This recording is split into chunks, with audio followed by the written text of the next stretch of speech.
ನಮಸ್ಕಾರ ಸ್ನೇಹಿತರೆ, ನಾನು ಸತೀಶ್. ನಮ್ಮ ಇವತ್ತಿನ ವಿಡಿಯೋದಲ್ಲಿ ಎರಡು ಇಂಪಾರ್ಟೆಂಟ್ ಆಗಿರುವಂತಹ ಸ್ಟಾಕ್ ಗಳ ಇನ್ಫಾರ್ಮೇಶನ್ ಜೊತೆ ಶೇರ್ ಮಾಡ್ತಾ ಇದ್ದೀನಿ.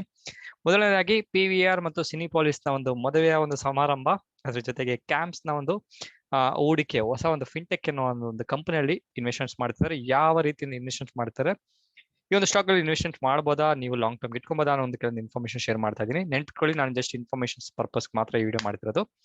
ಇನ್ವೆಸ್ಟ್ಮೆಂಟ್ಸ್ ಮಾಡೋದು, ಪ್ರಾಫಿಟ್ ಮಾಡೋದು, ಲಾಸ್ ಮಾಡೋದು ಅದನ್ನ ನಿಮ್ಮ ರೆಸ್ಪಾನ್ಸಿಬಿಲಿಟಿ ಆಗುತ್ತೆ. ಓಕೆ, ಸೊ ಮೊದಲನೇದಾಗಿ ಕ್ಯಾಮ್ಸ್. ಸೊ ನಿಮ್ಗೆ ಗೊತ್ತಿರುವಂತಹ ಒಂದು ಕ್ಯಾಮ್ಸ್ ನಮ್ಮ ಒಂದು ಸ್ಟಾಕ್ ಮಾರ್ಕೆಟ್ ಅಲ್ಲಿ ಸೂಪರ್ ಡೂಪರ್ ಆಗಿ ಒಂದು ಲಿಸ್ಟಿಂಗ್ ಆದಂತಹ ಒಂದು ಕ್ಯಾಮ್ಸ್ ಅನ್ನೋ ಒಂದು ಕಂಪನಿ ಬಂದು ಸಣ್ಣದಾಗಿರುವಂತಹ ಒಂದು ಫಿನ್ ಟ್ಯೂಪಲ್ ಅನ್ನೋ ಒಂದು ಕಂಪನಿನ ಅಕ್ವೈರ್ ಮಾಡ್ಕೊಂತಿದೆ. ಅದ್ರ ಜೊತೆಗೆ ಈ ಒಂದು ಫಿನ್ ಟ್ಯೂಪಲ್ ಅನ್ನೋ ಒಂದು ಕಂಪನಿ ಏನೇನು ಸರ್ವಿಸಸ್ ಕೊಡ್ತಾರೆ ಅಂತ ಹೇಳಿದ್ರೆ, ಕೆಲವೊಂದು ಸಾಫ್ಟ್ವೇರ್ API ಸೊಲ್ಯೂಷನ್ಸ್ ನ ಈ PMS ಅಥವಾ ನಿಮ್ಮ ಪೋರ್ಟ್ಫೋಲಿಯೋ ಮ್ಯಾನೇಜ್ಮೆಂಟ್ ಸರ್ವಿಸಸ್, ಅದ್ರ ಜೊತೆಗೆ ಕಸ್ಟೋಡಿಯನ್ಸ್ ಮತ್ತೆ ಡಿಸ್ಟ್ರಿಬ್ಯೂಟರ್ಸ್, ಅದ್ರ ಜೊತೆಗೆ ಆಲ್ಟರ್ನೇಟಿವ್ ಇನ್ವೆಸ್ಟ್ಮೆಂಟ್ ಫಂಡ್ಸ್ ಗಳಿಗೆ ಇವರು ಕೆಲವೊಂದು ಸಾಫ್ಟ್ವೇರ್ಸ್ ಗಳು, ಅದ್ರ ಜೊತೆಗೆ API ಅನ್ನೋ ಒಂದು ಟೆಕ್ನಾಲಜಿಗಳನ್ನ ಬಿಲ್ಡ್ ಮಾಡಿ ಕೊಡ್ತಿದ್ದಾರೆ. ಅದ್ರ ಜೊತೆಗೆ ನೀವು ಕೇಳಬಹುದು, ಸತೀಶ್ ಅವರೇ, ಕ್ಯಾಮ್ಸ್ ಅವರು ಇದನ್ನ ಏನಕ್ಕೆ ಅಕ್ವೈರ್ ಮಾಡ್ತಿದ್ದಾರೆ ಅಂತ ಹೇಳಿದ್ರೆ, ಕ್ಯಾಮ್ಸ್ ಅವರು ಕೆಲವೊಂದು ಸರ್ವಿಸಸ್ ಏನ್ ಕೊಡ್ತಿದ್ದಾರೆ ಅವರಿಗೆ, ಅಥವಾ ಈ ಮ್ಯೂಚುವಲ್ ಫಂಡ್ ಅದ್ರ ಜೊತೆಗೆ ಬೇರೆ ಬೇರೆ ಸರ್ವಿಸಸ್ ಏನ್ ಕೊಡ್ತಿದ್ದಾರೆ, ಆ ಒಂದು ಸರ್ವಿಸಸ್ ಗಳಿಗೆ ಆಬ್ವಿಯಸ್ಲಿ ಬೇಕಾಗಿರೋದು ಒಂದು ಟೆಕ್ನಾಲಜಿಕಲ್ ಒಂದು ಸರ್ವಿಸಸ್. ಆ ಒಂದು ಸರ್ವಿಸಸ್ ನ ಈ ಫಿನ್ ಟ್ಯೂಪಲ್ ಅವ್ರಿಗೆ ಕೊಡೋದ್ರಿಂದ ಅದೇ ಕಂಪನಿನ ಇವ್ರು ಅಕ್ವೈರ್ ಮಾಡ್ಕೊಂಡು ಫ್ಯೂಚರ್ ಅಲ್ಲಿ ಈ ಒಂದು ಫಿನ್ ಟ್ಯೂಪಲ್ ಅನ್ನೋ ಒಂದು ಈ ಒಂದು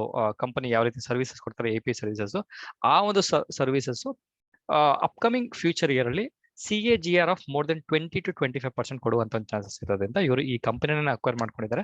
ಅದ್ರ ಜೊತೆಗೆ ಇದ್ರ ಕ್ಲಿಯರ್ ಆಗಿ ಗೊತ್ತಾಗುತ್ತೆ, ಈ ಒಂದು ಕಂಪನಿ ನಮ್ಮ ಕ್ಯಾಮ್ಸ್ಗೆ ಒಂದು ಸೂಪರ್ ಆಗಿ ಒಂದು ಸಪೋರ್ಟ್ ಕೊಡುವಂತ ಒಂದು ಚಾನ್ಸಸ್ ಹೆಚ್ಚಿಗೆ ಇದೆ ಅಂತ ನೋಡಬಹುದು. ಇವತ್ತಿನ ಒಂದು ಸ್ಟಾಕ್ ಮಾರ್ಕೆಟ್ ಪರ್ಫಾರ್ಮೆನ್ಸ್ ಎಷ್ಟೇ ಡೌನ್ ಇದ್ರು ಸಹ ಈ ಒಂದು ಸ್ಟಾಕ್ ಒಂದು ಸ್ವಲ್ಪ ಒಂದು ತಕ್ಕ ಮಟ್ಟಿಗೆ ಅಪ್ ಇತ್ತು ಅಂತ ಹೇಳ್ಬೋದು.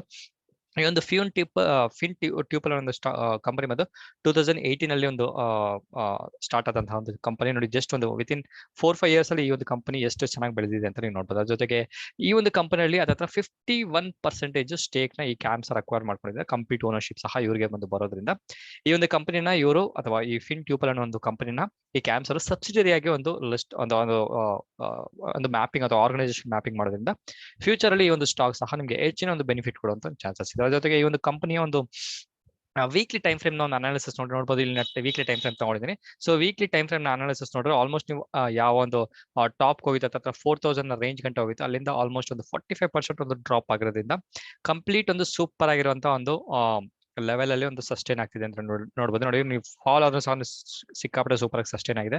ಅದ್ರ ಜೊತೆಗೆ ಈ ಒಂದು ಸ್ಟಾಕ್ ಸಹ ಇವತ್ತು ನೋಡ್ಬೋದು ಎಷ್ಟು ಪರ್ಸೆಂಟೇಜ್ ಅಪ್ ಆಗಿದೆ ಅಂತ ಸಹ ನೀವು ನೋಡ್ಬೋದು. ಈ ಒಂದು ಸ್ಟಾಕ್ ಮಾರ್ಕೆಟ್ ಸ್ವಲ್ಪ ಒಂದು ವಾಲೆಟಲ್, ಅದ್ರ ಜೊತೆಗೆ ಒಂದು ಡೌನ್ ಟ್ರೆಂಡ್ ಇದ್ರು ಸಹ. ಅದ್ರ ಜೊತೆಗೆ ಈ ಒಂದು ಸ್ಟಾಕ್ ನೀವೇನಾದ್ರೂ ಇನ್ವೆಸ್ಟ್ಮೆಂಟ್ ಮಾಡ್ಬೇಕು ಅಂತ ಹೇಳಿದ್ರೆ SIP ಬೇಸಿಸ್ ಮೇಲೆ ಒಂದೊಂದು ಲೆವೆಲ್ ಅಲ್ಲಿ ಸಹ ನೀವು ಇನ್ವೆಸ್ಟ್ಮೆಂಟ್ ಮಾಡಬಹುದು. ಈಗ ಒಂದು ನಿಮ್ಮ ಹತ್ರ ಎಕ್ಸಾಂಪಲ್ ಒಂದು 100 ರೂಪಾಯಿನ ಇನ್ವೆಸ್ಟ್ಮೆಂಟ್ ಮಾಡ್ಬೇಕಂತಂದ್ರೆ ಆಸ್ ಆಫ್ ನೌ ಈ ಒಂದು ಸ್ಟಾಕ್ ಅಲ್ಲಿ 25% ಇನ್ವೆಸ್ಟ್ಮೆಂಟ್ ಮಾಡಿ.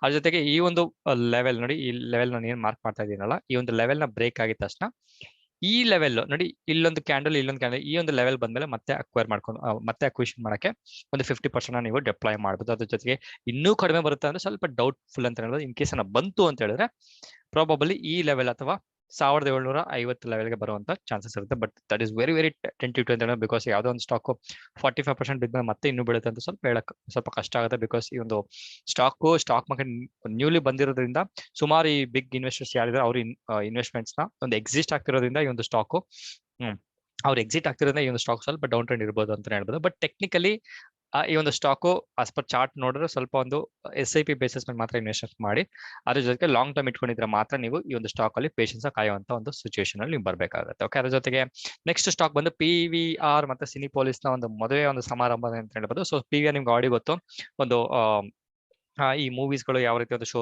ಮಾಡ್ತಾರೆ. ಜೊತೆಗೆ ಸಿನಿಪಾಲಿಸ್ ಸಹ ನಿಮ್ಗೆ ಗೊತ್ತಿರುತ್ತೆ. ಈ ಎರಡು ಕಂಪನಿಗಳು ಮ್ಯಾರೇಜ್ ಅಂದ್ರೆ ಏನ್ ಸತೀಶ್ ಅಂತಂದ್ರೆ, ಇದನ್ನ ಬಿಸ್ನೆಸ್ ಟರ್ಮಿನಾಲಜಿ ಮ್ಯಾರೇಜ್ ಅಂತ ಕರೀತಾರೆ. ಸೊ ನಮ್ಮ ಒಂದು ಎರಡು ಕಂಪನಿಗಳು ಮರ್ಜ್ ಆದ್ರೆ ಇದನ್ನ ಮ್ಯಾರೇಜ್ ಅಂತ ಕರೀತಾರೆ. ಅದರ ಜೊತೆಗೆ ಈ ಒಂದು ಮರ್ಜ್ ಆದ್ರೆ ನಮ್ಮ ಇಂಡಿಯಾದಲ್ಲಿ ಇರುವಂತಹ ಒಂದು ಕಂಪನಿ PVR, ಆ ಇಂಡಿಯನ್ ಕಂಪನಿಯ ಜೊತೆಗೆ ಸಿನಿಪಾಲಿಸ್ ಅಥವಾ ಮೆಕ್ಸಿಕನ್ ಒಂದು ಫರ್ಮ್ ಏನಿದೆ ಅವರ ಒಂದು ಇಂಡಿಯನ್ ಒಂದು ಸಿನಿಪಾಲಿಸ್ ನ ಒಂದು ಆರ್ಗನೈಸೇಷನ್ ಅಥವಾ ಒಂದು ಸಬ್ಸಿಡಿ ತರ ಏನಿದೆ, ಆ ಎರಡು ಕಂಪನಿನ ಮರ್ಜ್ ಮಾಡಿ ಈ ಎರಡು ಕಂಪನಿಗಳು ಮರ್ಜ್ ಆಯ್ತು ಅಂದ್ರೆ ಇಂಡಿಯಾದಲ್ಲಿ ನಂಬರ್ 1, ಅದ್ರ ಜೊತೆಗೆ ಹೈಯೆಸ್ಟ್ 1200+ ಸ್ಕ್ರೀನ್ಸ್ ಗಳನ್ನ ಓನ್ ಮಾಡುವಂತ ಒಂದು ಹೈ ಚಾನ್ಸಸ್ ಇರೋದ್ರಿಂದ ನಂಬರ್ 1 ಆಗುವಂತ ಚಾನ್ಸಸ್ ಸಹ ಹೆಚ್ಚಿಗೆ ಇದೆ. ಅದರ ಜೊತೆಗೆ ಈ ಒಂದು ಮರ್ಜ್ ಎಂಟಿಟಿ ಆದ್ಮೇಲೆ ಸಿನಿಪಾಲಿಸ್ ಅವರು ಈ ಒಂದು ಮರ್ಜ್ ಎಂಟಿಟಿಲಿ ಅರೌಂಡ್ 20% ಒಂದು ಶೇರ್ ಹೋಲ್ಡಿಂಗ್ ಇಟ್ಕೊಂಡಿರ್ತಾರೆ. ಅದ್ರ ಜೊತೆಗೆ PVR ಪ್ರಮೋಟರ್ಸ್ ಬಂದು ಅದರ 10-14% ಒಂದು ಓನರ್ಶಿಪ್ ಇಟ್ಕೊಂಡಿರೋದ್ರಿಂದ ಈ ಒಂದು ಕರೆಂಟ್ MD ಮತ್ತೆ ಮ್ಯಾನೇಜಿಂಗ್ ಡೈರೆಕ್ಟರ್ ಯಾರಿದ್ದಾರೆ ಅವರೇ ಈ ನಮ್ಮ ಮರ್ಜ್ ಎಂಟಿಟಿಯಲ್ಲಿ ನೆಕ್ಸ್ಟ್ 3 ಇಯರ್ಸ್ ಸಹ ಒಂದು ಹೋಲ್ಡಿಂಗ್ ನ ಮಾಡೋದ್ರಿಂದ ಅಥವಾ ಕಂಪ್ಲೀಟ್ ಓನರ್ಶಿಪ್ ತಗೊಳೋದ್ರಿಂದ ಫ್ಯೂಚರ್ ಅಲ್ಲಿ ಈ ನಮ್ಮ ಸ್ಟಾಕ್ PVR ಮತ್ತೆ ಅಪ್ ಟ್ರೆಂಡ್ ಹೋಗುವಂತ ಚಾನ್ಸಸ್ ಹೆಚ್ಚಿಗೆ ಇದೆ, ಪ್ರೊವೈಡೆಡ್ ನೀವು ಪೇಷನ್ಸ್ ಕಾಯ್ದ್ರೆ ಮಾತ್ರ. ಅದ್ರ ಜೊತೆಗೆ ಈ ಒಂದು ಸ್ಟಾಕ್ ನ ಒಂದು ಪರ್ಫಾರ್ಮೆನ್ಸ್ ನೋಡ್ಬಿಟ್ರೆ, ನೀವು ಪೆನ್ ತಗೊಂತಿದ್ದೀನಿ, ಸೊ ಈ ಒಂದು ಸ್ಟಾಕ್ ನ ಒಂದು ಪರ್ಫಾರ್ಮೆನ್ಸ್ ನೋಡ್ಬಿಟ್ರೆ ನೋಡಿ, ಸಿಕ್ಕಾಪಟ್ಟೆ ಅಪ್ ಟ್ರೆಂಡ್ ಇದ್ಮೇಲೆ ಕೊರೋನಾ ಎಲ್ಲ ಬಂತು, ಡ್ರಾಪ್ ಆಯ್ತು. ಅದನ್ನ ನೋಡಿ ಈ ಒಂದು ಚಾನಲ್ ಅಲ್ಲೇ ಈ ಒಂದು ಸ್ಟಾಕ್ ಒಂದು ಡ್ಯಾನ್ಸ್ ಆಡ್ತಿರೋದ್ರಿಂದ ಯಾವುದೇ ರೀತಿ ಒಂದು complete up trend down trend ಅಂತ ಹೇಳಕ್ ಬರೋದಿಲ್ಲ. ಅದಕ್ಕೋಸ್ಕರ ಸ್ವಲ್ಪ ವೆಯ್ಟ್ ಮಾಡಿ. ಈ ಒಂದು ಲೆವೆಲ್ ಇದೇ ತರ ಈ ರೀತಿ ಏನಾದ್ರು ಡ್ಯಾನ್ಸ್ ಆಡ್ಕೊಂಡು ಸ್ವಲ್ಪ ಎಲ್ಲ ಬಂತು ಅಂದ್ರೆ ಈ ಒಂದು ಲೆವೆಲ್ ಸಹ ನೀವು ಬೈ ಮಾಡಕ್ ಶುರು ಮಾಡ್ಬೋದು. ಅದ್ರ ಜೊತೆಗೆ $1,300 ಲೆವೆಲ್ ಬೈ ಮಾಡ್ಬೋದು. ಬಟ್ ಈಗಲೇ ನೀವು ಬೈ ಮಾಡ್ಬೇಕಂತ ಹೇಳಿದ್ರೆ ಅವ್ರು ಹೇಳ್ದಂಗೆ SIP ಬೇಸ್ಮೆಂಟ್ ಮಾಡ್ಬೋದು. 25%, 50%, ರಿಮೈನಿಂಗ್ 25% ಇನ್ವೆಸ್ಟ್ ಮಾಡಕ್ಕೆ ಶುರು ಮಾಡ್ಬೋದು. ಏನಕ್ಕೆ ಈ ಒಂದು ಸ್ಟಾಕ್ ಅಲ್ಲಿ ಇಮಿಡಿಯೇಟ್ ಆಕ್ಷನ್ ತಗೊಬಹುದು ಅಂತ ನಾನು ಒಂದು ಕ್ಲೂ ಸಹ ಕೊಡ್ತಿದ್ದೀನಿ. ಈ ಒಂದು ಸ್ಟಾಕ್ ಅಲ್ಲಿ ಆಗ್ತಿರೋಂತ ಒಂದು ಲೆವೆಲ್ ಆಫ್ ಒಂದು ವಾಲ್ಯೂಮ್ಸ್ ನೀವು ನೋಡ್ಬೋದು. ಹಿಂದಿನ ಹೆಚ್ಚಿನ ವಾಲ್ಯೂಮ್ ನೋಡಿ, ನೀವು ನೋಡ್ಬೋದು ಎಷ್ಟಿದೆ.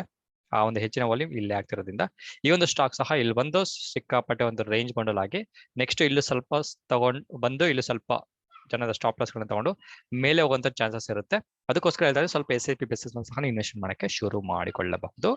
ಆಡಿಯೋ ಹೇಳಿದಂಗೆ ಇದು ಲಾಂಗ್ ಟರ್ಮ್ಗೆ ಮಾತ್ರ.